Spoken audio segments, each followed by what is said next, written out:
कन्या पूजन कैसे करें, कन्या पूजन करने का शुभ मुहूर्त क्या है, कन्याओं की उम्र क्या होनी चाहिए, कन्या पूजन में बालक की ज़रूरत क्यों होती है। तो आज की वीडियो में हम यही बात करेंगे कि आपको बताएंगे कि कन्या पूजन किस प्रकार से आपको करना चाहिए, कब करना चाहिए और एक बालक को ज़रूर क्यों बुलाना चाहिए। तो वीडियो को बिल्कुल भी स्किप मत करिएगा दोस्तों, पूरी वीडियो देखिएगा। मैं हूं आपकी दोस्त अंजू राजपूत और आप सभी हैं ज्ञान सरिता रोचक जानकारी चैनल पर। तो चलिए वीडियो की तरफ हम आगे बढ़ते हैं।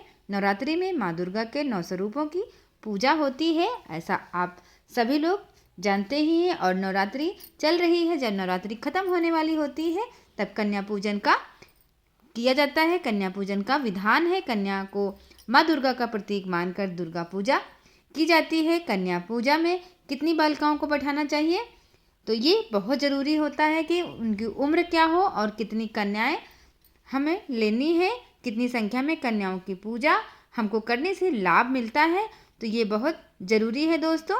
तो सबसे पहले हम आपको बता देते हैं कि इसका महत्व क्या है कन्या पूजन का।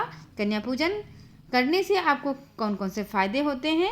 कन्या पूजन करने से आपको ऐश्वर्य की प्राप्ति होगी, कन्याओं को भोग लगाने से आपको भोग प्राप्त होगा, कन्या पूजा से पुरुषार्थ में वृद्धि होती है, 4 से 5 कन्याओं की पूजा करने से बुद्धि और विद्या बढ़ती है, कन्या की पूजा से कार्य में सफलता मिलती है। अगर आप कन्याओं को भोजन करा रहे हैं और आपका कोई भी कार्य सिद्ध नहीं हो रहा है, तो आप इस चीज़ को नोटिस करिएगा कि अगर आप कन्याओं को भोजन कराते हैं तो आपको अपने कार्य में सफलता ज़रूर मिलेगी। कन्या की पूजा करने से परम पद की प्राप्ति होती है, कन्या की पूजा करने पर अष्टलक्ष्मी की कृपा प्राप्त होती है, कन्याओं की पूजा से व्यक्ति को सभी प्रकार के ऐश्वर्य की प्राप्ति होती है, कभी धन दौलत की कमी नहीं होती दोस्तों।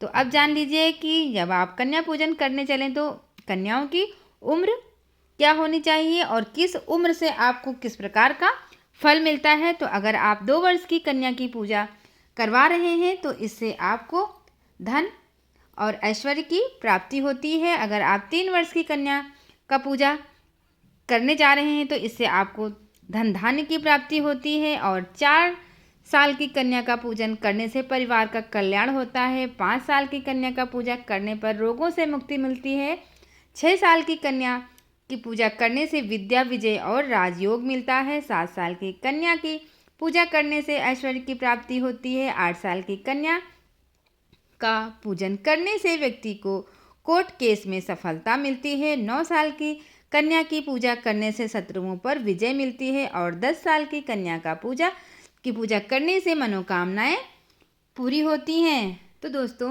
आप किसी भी उम्र की कन्या को भोग कराएंगे या कन्या का पूजन करेंगे तो आपको कोई ना कोई फल जरूर मिलेगा। तो अब जान लेते हैं कि कन्या पूजन में एक बालक क्यों जरूरी होता है।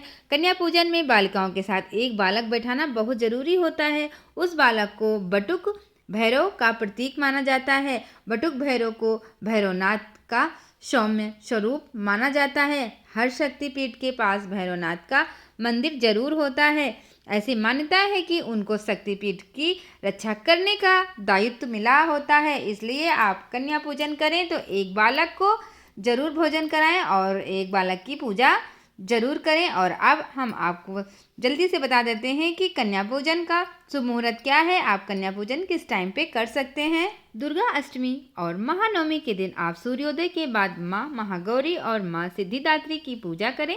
उसके बाद नवरात्रि का हवन करें, फिर कन्या पूजन करें। दुर्गा अष्टमी के दिन सर्वार्थ सिद्धि योग सुबह 6:26 से शाम को 6:44 तक है। ऐसे में आप 22 अक्टूबर को सुबह 6:26 से कन्या पूजन कर सकते हैं। वहीं महानवमी के दिन सर्वार्थ सिद्धि योग सुबह 6:27 से शाम को 5:14 तक और रवि योग पूरे दिन है। इस वजह से आप 23 अक्टूबर को सुबह 6:27 के बाद कन्या पूजन कभी भी कर सकते हैं। तो दोस्तों, आशा है ये वीडियो आपको बहुत अच्छी लगी होगी, बहुत सारी चीज़ें आपने समझी होंगी। तो वीडियो को पूरा देखने के लिए आप सभी का बहुत बहुत धन्यवाद। हम फिर मिलेंगे नेक्स्ट वीडियो में।